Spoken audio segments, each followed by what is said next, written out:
S- So, welcome to the Blitzscaling podcast. I'm with Daniel Pink.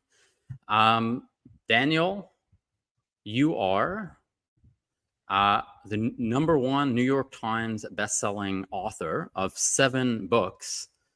Your books are so good and so famous that one of your books, A Whole New Mind, was given by Oprah to Stanford students at her commencement speech. And the book you wrote about sales was turned into a masterclass, which I'm sure tons of people have seen ads for on YouTube since they're constantly blasting it everywhere. So, Daniel, welcome to the Blitzscaling podcast. A pleasure to be with you. Thanks for having me. And your latest book, The Power of Regret, people can find it on Amazon. They can find it at danielpink.com. Where else can people find you and get more Daniel Pink goodness? Well, you can go to my website, danielpink.com. For the books, just go to any bookstore. Go to your local independent bookstore. Go to Barnes & Noble. If you don't want to spend the money, go to your public library. They need all the help they can get. So get a library card and go check out a book. Any way you can get books, I'm for. Do you have audiobooks? Of course I have audiobooks. All right. There's audiobooks of every book except for one book, which is a graphic novel. So you can get the audiobooks. You can even borrow audiobooks from your local public library. You can get them on Audible or Libro FM or wherever audiobooks are sold. I'm sure our audience, since it's a podcast audience, loves audio like I do. So I love audiobooks. I'm a big audiobook listener. So whatever it takes.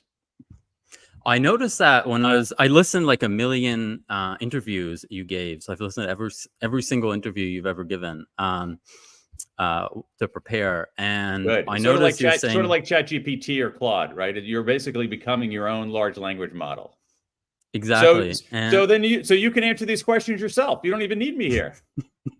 Well, I'm going to try to push you a little bit further than others do. I hope you don't. Good. You don't lay it mind. on me.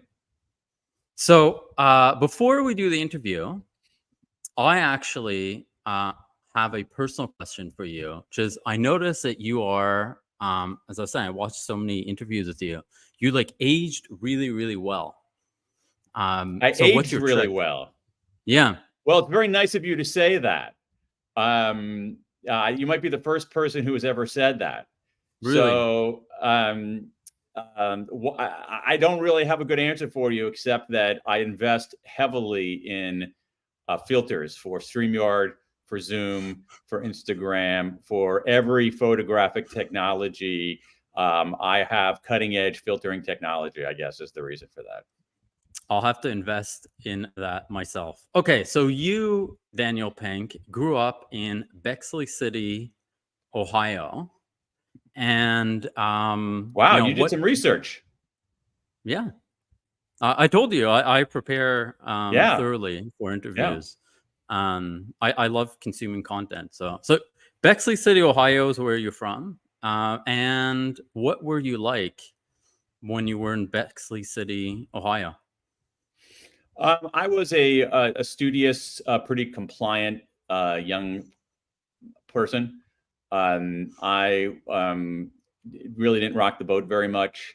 I always did my homework assignments on time. But I also did my own thing. You know, I played sports and I spent a lot of time at the local public library, which is one of the institutions that made a huge difference in my life. And you were on the school newspaper, I think, in your high school. Holy smokes, you have done your research. Yes, indeed. So, the fabled Bexley Torch. And to quote you, the experience changed the way you thought about writing and is one of the reasons you became a writer. So maybe a lot of our audience actually on the younger side, like how, like to what extent is that? I got that off some school board website or something. No, it's true. It sounds like true? No, it's very plausible because it is true, and it's probably a story I've told. It's certainly a story that I've told before, which is the difference between that I discovered, and I'm not even sure I even consciously discovered it. I am more kind of felt it at the moment. The difference between writing an assignment and writing for the school paper. That was the big difference. So, when you wrote an assignment for, say, an English class or something like that, it's like, oh, write 2 paragraphs about Beowulf or whatever.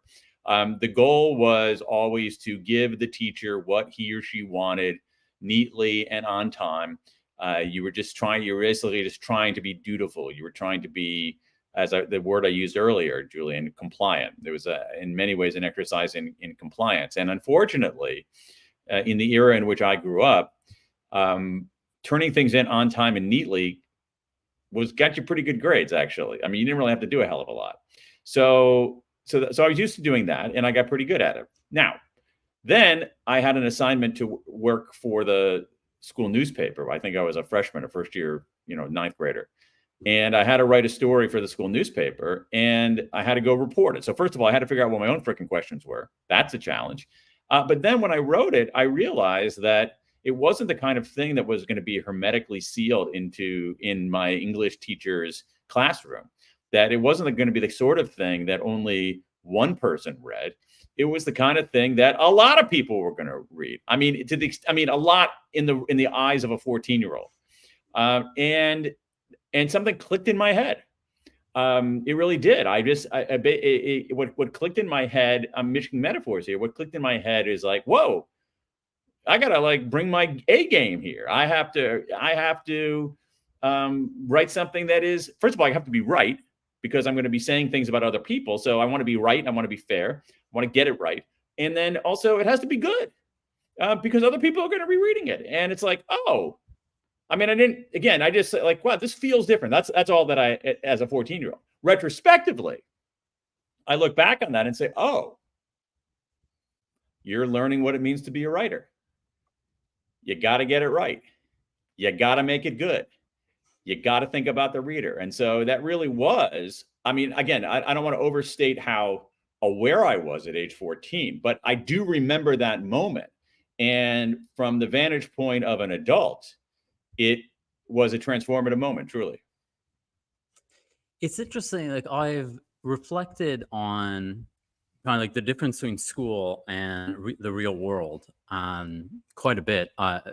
And yeah, I think where I net it out is, school or any big system cares primarily about conformity with the system to the rules, essentially. Absolutely.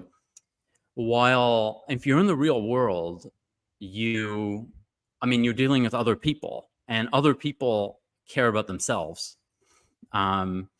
And they care about essentially the value you're bringing to them. I don't know. Does that kind of align with what you're saying? Is there some I think we're in the same direction. I think we're inhabiting the same county. I don't think we're saying exactly the same thing. I think you make a great point about conformity. And I do. And there are elements of formal education that enforce conformity. I mean, at some level, I'll even see you and raise you that in many ways, the education system, or any system, its top priority is to keep the system moving, is to make the system work. And the way the system works and the values of the system itself are not always the same, and sometimes antithetical to the values and interests of the participants in that system. So that's a big, that's a very abstract way of putting it. But if schools often, not always, homogenize, if schools often, not always, force conformity, then that might be dangerous, because as you're saying, in many instances in the so-called real world, being homogenous and conformist is a pretty bad idea. Certainly in most cases, in most realms, as just a matter of how do you live a valuable, meaningful life, homogenization and conformity are often, not always, antithetical to that. You want to have some conformity to norms, and you want to have some conformity to certain ethical principles, and you want to have people inevitably want some conformity to whatever tribe they're a member of. But if you look at, there are people who've written about this for years. There's a reasonably well-known educator named John Taylor Gatto, who wrote a lot about. He was a New York State Teacher of the Year maybe 40 years ago, 50 years ago, And he wrote a lot about the homogenizing force of certain kinds of education. I think what's sad is that, and I say this for myself, is that I realize that,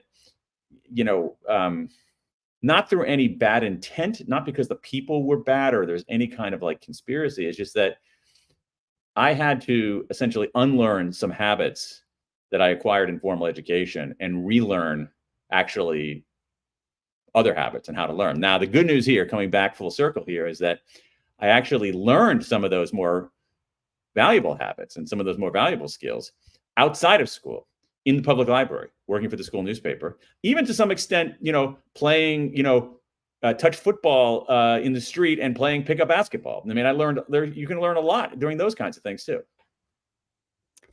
So I'm going to fast forward over your undergrad, because you went to Yale Law School, and I'm really curious about how what you're saying here kind of plays into the kind of like law school mentality and how law schools operate. I'm like, obviously you don't know this about me. Like, I dropped out of college my first year, actually to work in politics in Canada. So a little bit like you, but so I didn't really go to school, but I'm really curious what your thinking is around, like, what extent your like being in law school, continue, like, did it continue you down the kind of like conformity path, as I think the kind of stereotypical analysis would be, or did you somehow kind of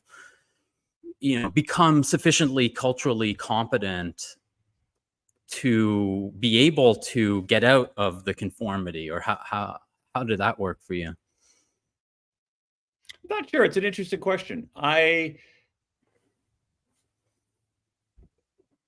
of us are at every stage of our life, or at least when we're healthy and well-adjusted and functioning, we are in some kind of state of becoming. We're not fully settled on who we are as a person. And it could be at that moment in my life, I was beginning to get a glimpse of who I was becoming. And that person I was becoming was, not especially compatible with the domain in which the domain that I was inhabiting, and that many of my friends and lovely people would end up inhabiting. And I think it's nothing. I think it's nothing more than that. I also you have to think about. To me, it's more of a question of how often we do things without strong intention.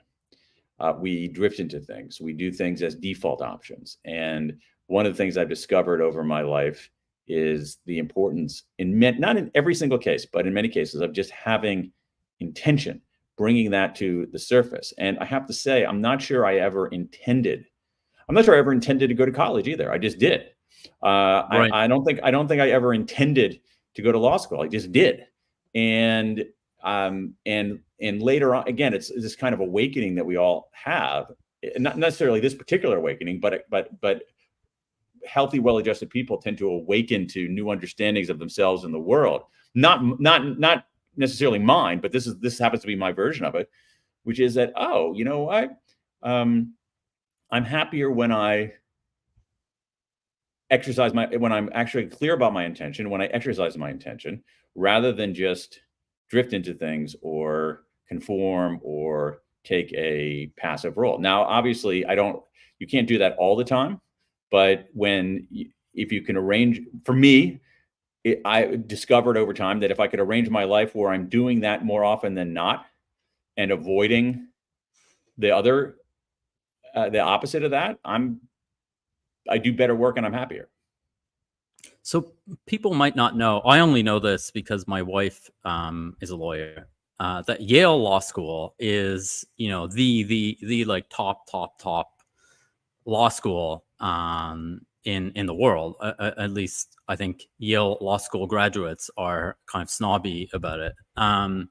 And you were the editor-in-chief of the Yale Law and Policy Review, which I understand is a very prestigious thing to do. It's one of several journals. It's not like it's not, that was not the law review. Yeah.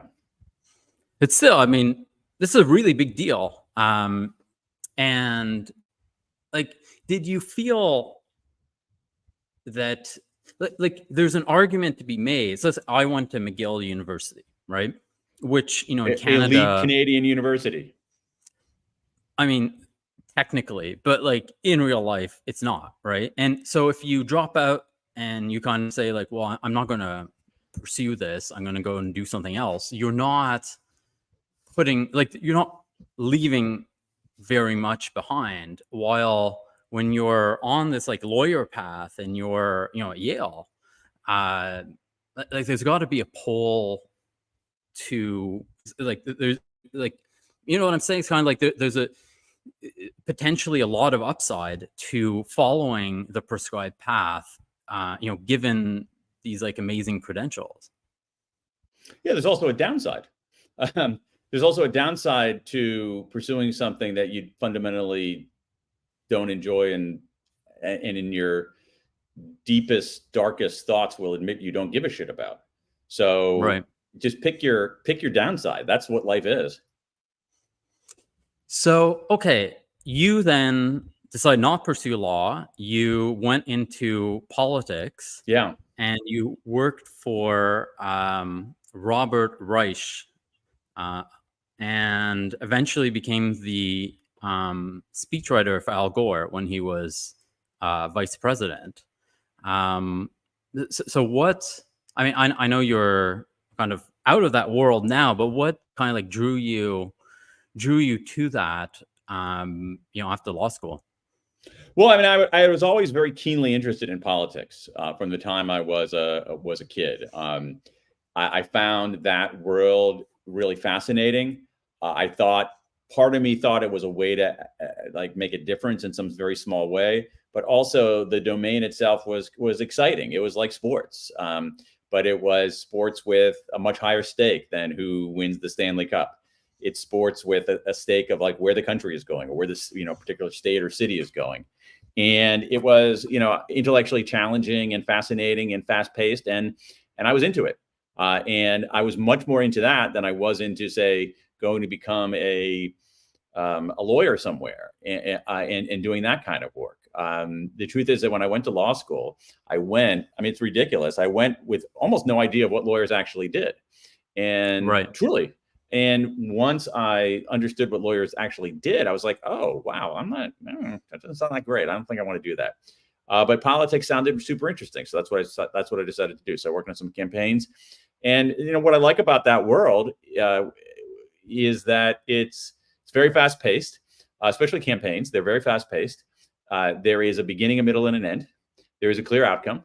It's a very kind of project based. It's like entertainment. It's like a very project based domain. And I like that. I didn't realize how much I liked that until afterwards, but I like that. And then, working in more traditional jobs, say in the federal government, where I was a political appointee, not a civil servant. That was also super interesting because I knew that our time there was going to be finite, and that we only had a limited window in which to do stuff and do some things that mattered, and do it with some really smart, interesting, committed people. So that was, it was super interesting and great. Did you do most of your work on campaigns, or mostly like on the partisan front, or did you spend most of your time? Yeah. It's a mix, because when you're a political appointee, you're not partisan, but you're not partisan, and so there's a political dimension to all of it. When you're working for a cabinet official, and the cabinet official, in the US, the cabinet official is tasked in part with, flying out to various states and places in advance of the midterm elections, because it's important to talk about all the great things the president has done. That's governmental, and it's political. It's probably more political than governmental. And so it's not as sharply bright line. My wife who I met in law school, it was a lawyer, and she was not a political appointee. She was a civil servant. She tried cases in federal district courts all over the country, representing the United States of America. And her job was not, you could change the president, but she still had her job. So, but mine was different. I was a political appointee doing, I was also a speechwriter. So that's fairly political itself. Yeah. So there's this thread of, writing, obviously, in your life. Do you feel there are things that you learned from your time in politics that also, inspired you and enabled you when you left and became a writer? Yeah, probably. I mean, again, like all of us are, again, let me go back to my very deep and brilliant existential point, which is that all of us are becoming. We're never being and becoming at the same time, but we are becoming. We've never fully become something, I think, ideally. And at the time I was, as I am now, I think, becoming. And what I was, I think, surfacing there was that, to your point, which is that I was actually more of a writer than I might have realized. I thought I was more of a political person. I thought I was more of a political person who happened to write. And over time, I think I discovered I was a writer who happened to be working in politics. And again, it's not like I woke up one day and thought that. That's my analysis of it retrospectively. But that is pretty much what happened. And so at that moment, I said, what was conscious and what was intentional was looking at my life and also looking at my future and saying, whoa, okay, I don't think I want to be doing this for another 10 years. Because when I look 10 years hence, when I look at the people who were me 10 years ago, I don't like where they are. And I don't want to do that. And also, you also realize what makes you tick. And what makes me tick is a greater degree of independence. What makes me tick is thinking my own thoughts rather than amplifying other people's thoughts. And what makes me tick is, sort of inventing, making stuff rather than being an advocate. And so, one is not better than the other at all. But, as I matured, I was discovering who I was becoming at that moment. Again, I don't want to get woo-woo on you, Julian, but that's. So yeah, I just don't want to. No. I don't want to suggest that the way that people do things is they're going down a path, and then they reach a point on that path where the skies open, the sun bursts in, they hear the voice of God tell them to change course. I don't think that's not how real life works. So what happens is you move down this path, you get hunches, you have intuitions, you ignore them, you then ignore fewer of them, then you start listening to them, then you try to figure out what the next direction on the path is, and you approach that very tentatively because you're not sure, and you go down that until you have another. That's how it works. So there isn't these. It's much muddier, it's murkier than these. I mean, it's not biblical in the sense that people don't like. I think most people don't have instant revelations in a moment. They have hunches that accumulate over time. So I've been for the last 10 years the CEO of 2 startups, right? And so I've had like teams who just enable me. And I found, because I started my career in politics, I just so naturally fall into this staffer mentality. I don't see myself as the main person. As a principal. Yeah. Yeah. I don't know. Have you found that for yourself? Yeah. Yeah. It's an interesting point. I think you have to have been a political staffer to understand what the hell we're talking about. I don't think it's going to make sense to civilians.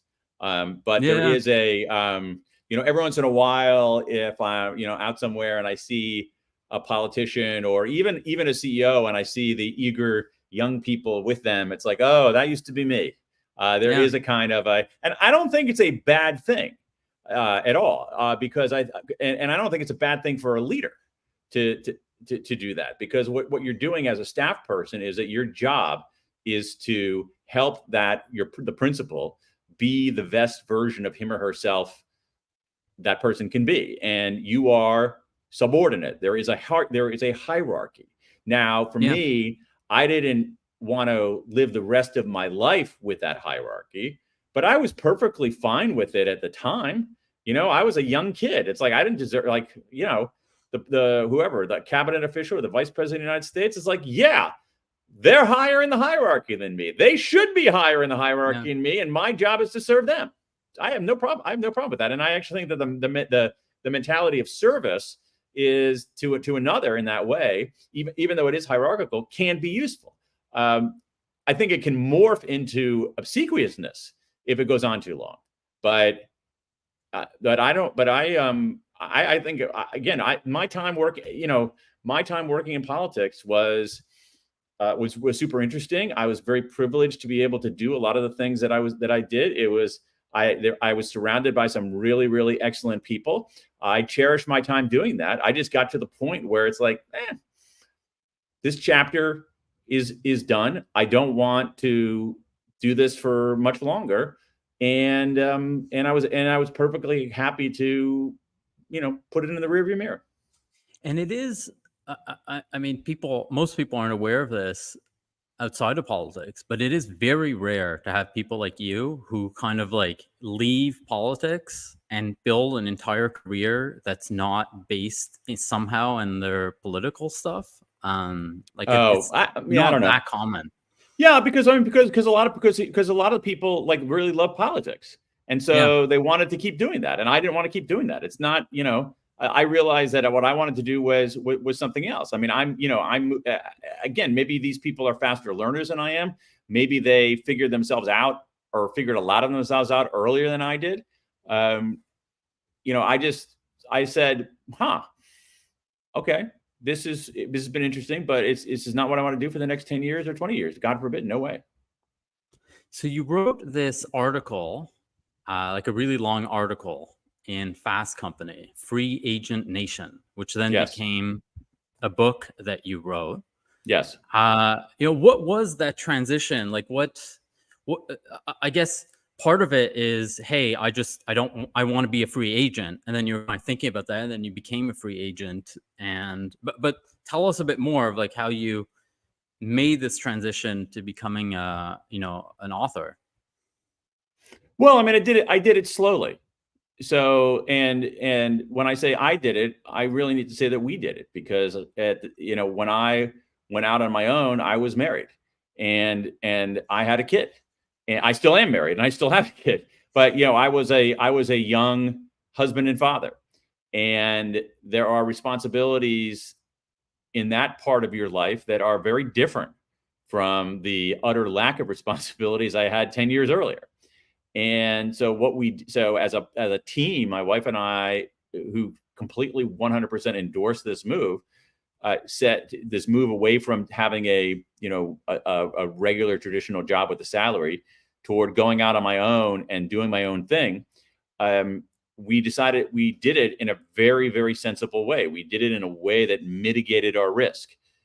So for instance, she had a job, a very secure job, and she had a salary. She didn't give up her job. More important, and this is something Canadians don't necessarily understand, she didn't give up her health insurance. And so we had, because we had a little kid. And then later on, we had another little kid. And so she didn't give up her health insurance. So, and the strategy was, now here there was definite intentionality, believe me, because this is kind of a risky thing to do, to go out on your own when you have a negative net worth. And so, I mean, fortunately at the time, I didn't know what a net worth was. So I didn't even know that I had a negative net worth. So we did it in a systematic way. And the idea was, we'll try this for a couple of years and see if it works. It might not. If it doesn't work, worst case scenario, I'll be able to find another job. And so let's give it a whirl and see what happens. But let's do it in a smart way. Let's not have both of us do this at the same time. Let's not have both of us. Let's not give up our health insurance. Let's not give up your salary, because we freaking need your salary to pay our mortgage and buy diapers. So that, so it was a very kind of, I'd say that was extremely intentional and extremely, extremely pragmatic, the way that we did it. So it's interesting. In one of the interviews I reviewed, you're talking about regrets, because we're going to talk about your book about regrets. And one of the regrets that you said you had was they've never built essentially a business. So be kind of, you're an entrepreneur, but you don't have like the culture and the kind of like lasting thing that's happening. And like why did you go in that direction? Like in a way, I made a similar transition to you. Like I left my job in politics, and I worked as a lobbyist for 2 years, but then I left and I started on my own. But I started a business. What drew you to not starting a business, or was it just that you just really wanted to write books, and that was what was most appropriate? I think it was that. I wasn't thinking about, here I was, to the extent I have any access to the thinking at the time, I believe that my thinking was quite concrete. It's sort of an abstraction to say, oh, I should build something. I should build something that's enduring. I should create an institution. I should create an organization. I should do something that that lands with a big impact out there because of its size and its scale. Retrospectively, I wonder whether I should have done something like that. But at the time, what I wanted to do was write books, and hope that I could write books in a way that at the end of the month, we had more than $0, and that our bills were paid, and that we weren't drowning. So that's really what it is. It's very concrete. It's like, I want to do this, and I want to write books. It's like, I want to write this book, and I want to do it in a way that we don't go bankrupt. And then if I can make that work, okay, let's do it again, because I have another idea for a book. So let me try to write that book, and let's try to do it in a way that where I don't go bankrupt. And you've been very successful at doing it, amazingly. Like, I'm really, like, I was looking into you. I was like, wow, this guy's a really successful author. You're kind to say that. Author I know. You're kind to say that. It's not as kind as your comments about how well I'm aging, though. I appreciate that more than anything else. Well, you really are. Like, I'm 35 now, right? So I'm starting to notice that I'm aging. I think I started aging, like I'm aging probably, like I look younger than I am, I think. But I've noticed like different people look much older by the time they're like 40 or 45. Like some people just start looking like crap pretty quickly, while others don't. So let's say my two podcast co-hosts, Reed and Chris, they look Chris great. Looks like a child. Yeah. And it's like, how do they do that? Chris is my age. Chris is my age. Chris looks like a teenager. Yeah, it's like, how do they pull it off? I want some of that. Reed's hair is graying a little bit, but Reed, his face, Reed looks like he's like 33 years old, and he's like my age too.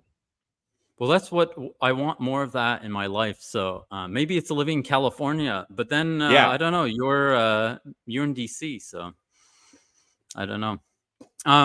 Right. So this is great. I want us to talk about your book on regrets, and there's a very specific part of that really stood out to me, and actually felt like something like I've been trying to figure out how to apply it to company building, essentially. And our podcast, as you know, is about company building, about startups. So specifically, it's like, how do you look back?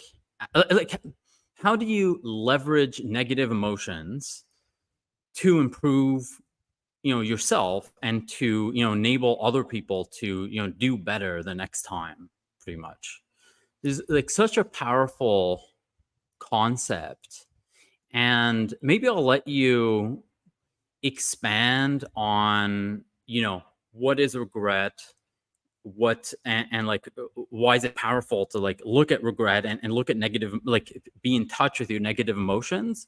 And then we can, dive into the, some examples of how I've been thinking about, how you'd apply that to a startup. Okay, yeah. So there's a huge amount there, Julian. So let's talk about. So let's just start with the basics, like what regret is. Regret is an emotion.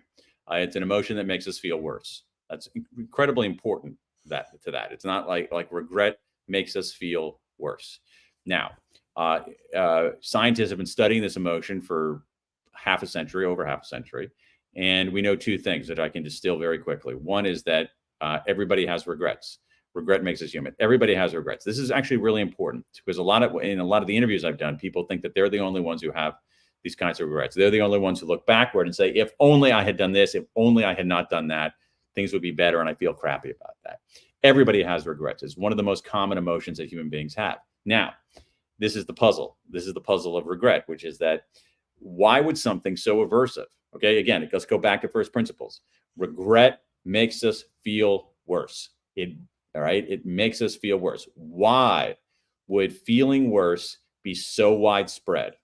Right? Are we miswired? Is there some kind of glitch in our evolutionary pattern? Why would feeling worse why would feeling worse be so ubiquitous? And the answer is, this is really to your question, because it's useful if we treat that negative emotion right. That's the key. We have, and especially in America, I think less in Canada and less in Europe, we haven't treated that emotion right. We think that the path to a good life, the path to a successful company, the path for anything is to always look forward and never look back, always be positive, never be negative. And that is not correct. That is a bad idea. The better idea is to be positive a lot of the time, and to look forward a lot of the time. But looking back is helpful, and negative emotions are helpful if we do it right. And we haven't been doing it right. And when it comes to this very ubiquitous emotion of regret, we've gone two erroneous paths. Some of us ignore it. I'm feeling regret. Nope. No, I'm not. I'm going to deny it. I'm going to ignore it. Put my fingers in my ears. No. Be positive. Bad idea. Other times, people get captured by regret. They wallow in the regret. That's a bad idea too. What we should be doing, whether we're individuals trying to make our way in a complicated world, whether we're parents trying to do the right thing for our kids, whether we're people like you who are running a business trying to do right by our investors and our employees and our customers, what we should be doing when we feel this ubiquitous emotion of regret is not ignore it, not wallow in it, but think about it, confront it, use it as signal, use it as data, use it as information. And when we do that, we have a pile of evidence that it makes us better. And I think that the challenge here is that,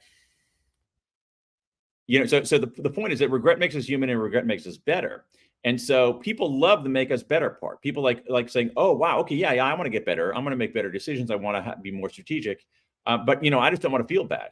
And sorry, that's not how it works. Regret makes us better because it makes us feel bad. When we feel bad, beep, beep, beep, beep, beep. That's a signal. It's a warning light. And it's how we respond to that warning light that is important. There's this concept, I don't know how widespread it is, but that I've heard often in Silicon Valley, which is like being long-term positive and short-term negative. In how like you think of your business, right?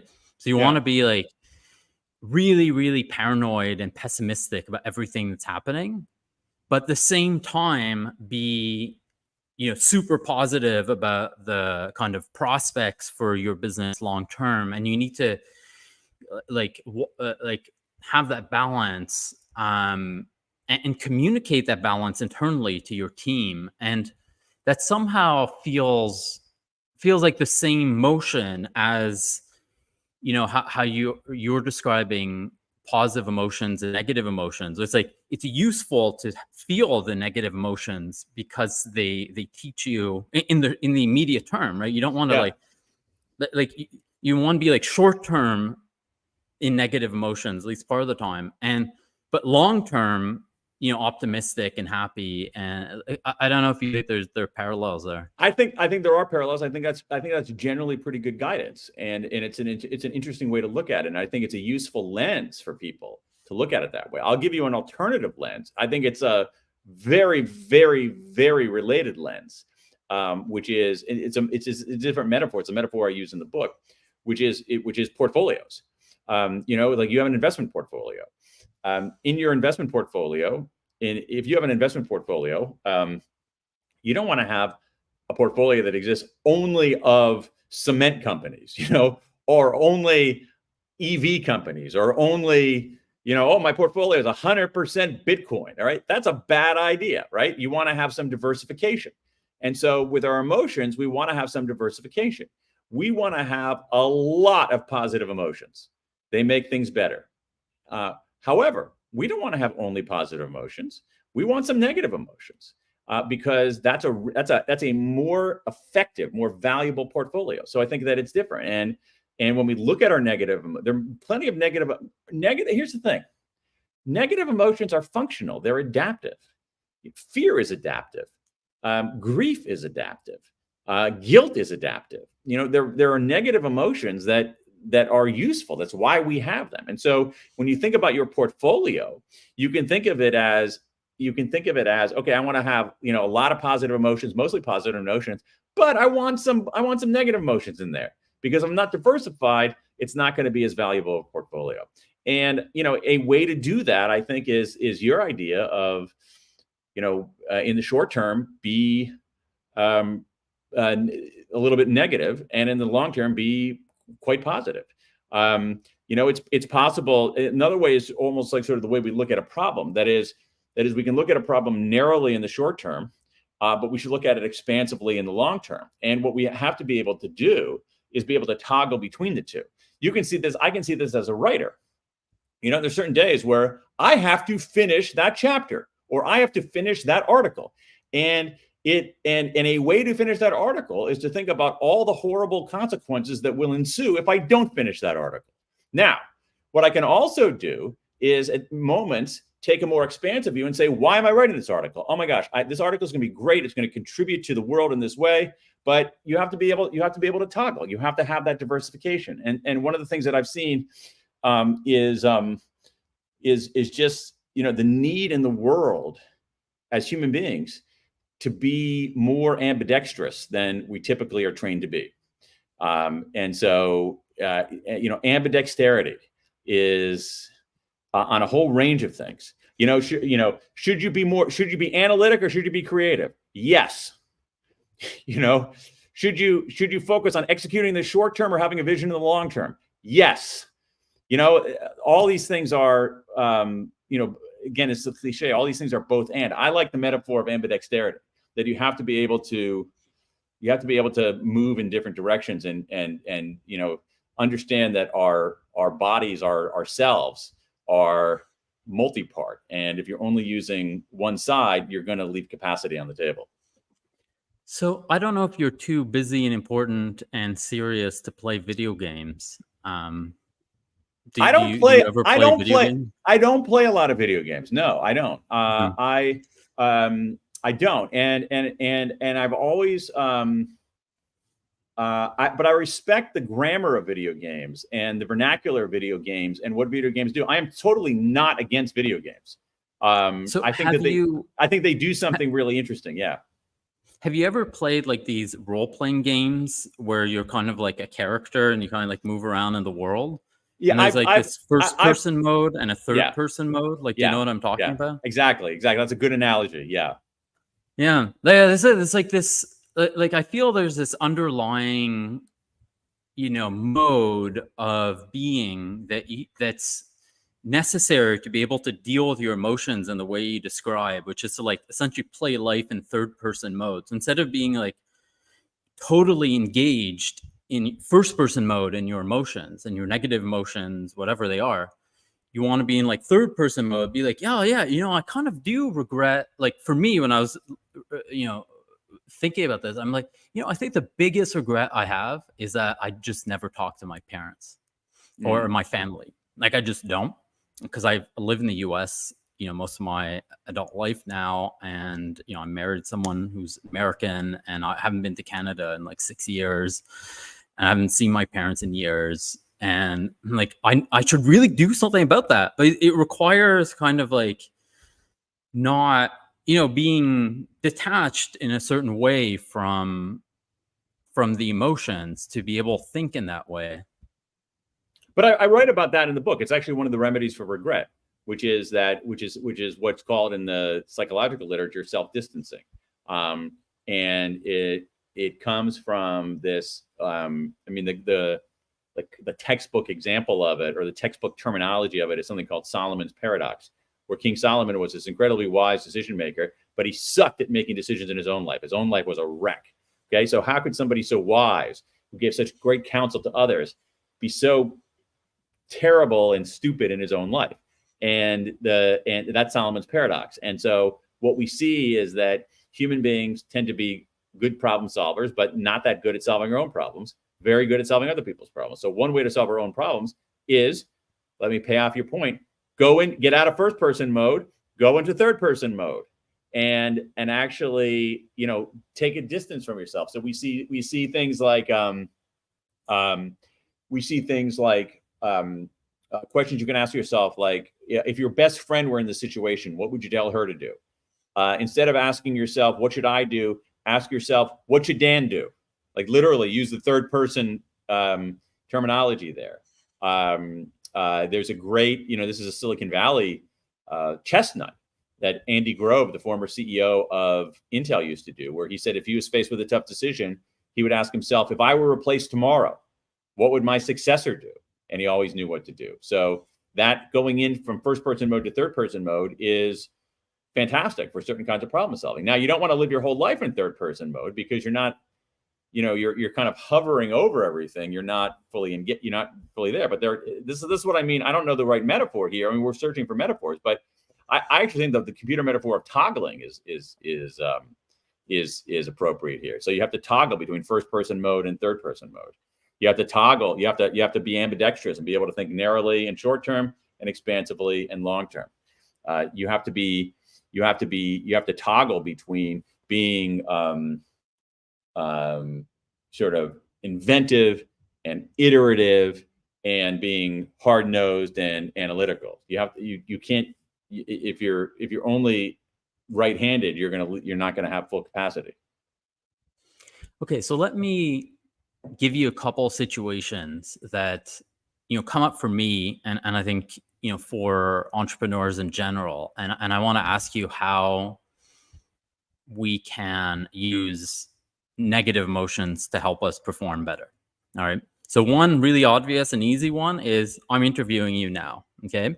And after this interview, I'll think back to the interview, and I can congratulate myself on how great I was. Or I could be like, oh yeah, like here's something, like I could try to suss out, like, what are my negative emotions about that? Like, do I feel it's like, oh, like I came off like a bit too strong in that part? Like, so like, how would you, I guess my question is, how would one, or how do you, maybe you do it, leverage negative emotions to evaluate your performance and, more quickly improve performance over time? Yeah, so it's a good question. Let's go back to that. So let's go back to, again, sort of like the most important sort of initial response, which is, when you feel that regret, don't ignore it. Say, it doesn't matter, the interview's over. Or don't say, it's over. I'm the worst interviewer there ever was. I shouldn't be doing this. I'm just a horrible human being all around. Either one of those extremes is bad. What you have to do is you have to say, wait a second, I have this regret. And it's telling me something. So let me acknowledge it. Now, when I acknowledge it, you also have to practice what's called self-compassion, which is to treat yourself with kindness rather than contempt. A lot of times when we feel that negative emotion, we start berating ourselves. Our self-talk starts being brutal and cruel. That's a bad idea. There's no evidence that that's actually effective. What's more effective is just treating yourself with kindness. You don't treat yourself better than anybody else, but you don't treat yourself worse than anybody else. That's not effective. So that's one thing. The second thing, there's a very strong argument for talking about our regrets, writing about our regrets, because we take these abstractions and make them concrete with words. A lot of times our negative emotions are amorphous. They're vaporous. They hover over us like a cloud, and they feel menacing in that way. But a way to make them less menacing is to take that cloud and convert it into words, because those are less menacing. And then you have to actually be, again, this goes back to something else that we were talking about earlier, Julian. You have to be intentional. You have to you sort of treat yourself with kindness rather than contempt. You have talked about it or written about it to try to make sense of it. Then you have to be intentional and say, okay, what did I learn from this, and what am I going to do about it? So in the interview case, I mean, in the interview case, it might be, oh, you know what? I came in with too many prepared questions. Next time, I'm just going to come in with 5 questions. Or I came in with too few prepared questions. Next time, I'm going to come in with 8 prepared questions. Or I interrupted too much. Or I let the guy talk too much. And just be explicit. And so what did I learn, and what am I going to do? What did I learn, and what am I going to do? And that's it. And then it's really useful, because you get better.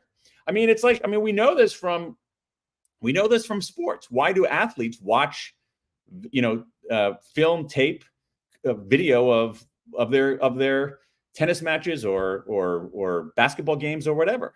They don't like looking at the mistakes that they made, but they're like, okay, that I shouldn't do. Here's what I learned, and here's what I'm going to do next time. So famously, I think everybody hates watching interviews that they do, right? Like, absolutely, a lot of TV personnel. I mean, if you worked in politics, you will have worked with a lot of politicians who just never watch any speech, anything that they do, because it's just like too horrible. Yeah. Is that is that the wrong move? Like, should they be, and should I, after this, watch this interview and then try to, as you say, have like an accurate, kind, compassionate, analysis of my performance, and try to have explicitly, outline what I should, what that person who's me should do better? Like, would that be a good thing to do? I mean, here people should do what I say, not what I do, because yes, you should do that. But I have to say, I don't do that most of the time. And I know that I should. And part of it is I don't want to deal with the discomfort of hearing myself or watching myself. You see this a lot with actors, film and television actors, who often will not watch the things that they've made because it's too excruciating. Now, how do you mitigate that? Well, one of them I think is self-compassion. The other one is to do it with somebody else, particularly somebody who's in a kind of a coach role. And so, when somebody, so if I were to watch, if I were to sit with you and we're sitting in front of a big screen and we're watching an interview you did 2 years ago, I might be able to see things that you don't see, and you might see things that mortify you. And I need to say to you, nope, you don't need to worry about that. We have this movie that runs in our head about what the world looks like, how we appear to the world, and that movie is inaccurate. The movie is inaccurate. And if you look at any screenwriter, any playwright, one of the things they'll tell you is that that the way it sounds in your head is, it always sounds worse out there than it does in your head, because your head is false. It's interesting, there's this guy, Michael, I can't pronounce his last name, or I don't know how to say his last name. It's like B something, who's Reed's speech coach, or one of Reed's speech coach that I've worked with. And this is what I've done. I sent him like interviews that I do, and it's precisely what you say. Like, I just realize I'm like I know what to do to be better, but I'm not sufficiently self-aware to be able to apply the principles to myself. I'm like, okay, I need to talk in a less monotonous manner. right? Like, I don't sound monotonous myself, but I do to others. Okay. I know that. But then, like, I'm not aware of the kind of like details of how I come off in a monotonous manner enough to do something about it. And exactly as you say, like when I talked it through with Michael, and that was what was helpful, is like getting that like very granular detail. So I think that's. In my last, can you go over by a couple of minutes, or do you have to jump No, it's good. the hour? Okay. So this is my last question, which is, and this is such a great segue into it. So as a leader, right now I'm a leader of nothing. I'm an unemployed former entrepreneur, but I will eventually start a new business and have a team. And when you have a team, you're very much coach of that team. I'm sure you have that experience now and have in the past. And it occurred to me that, like, asking people, like, okay, you did this thing, what is the thing that you regret, or what's the worst feeling you have about it, would be a really useful question to ask them.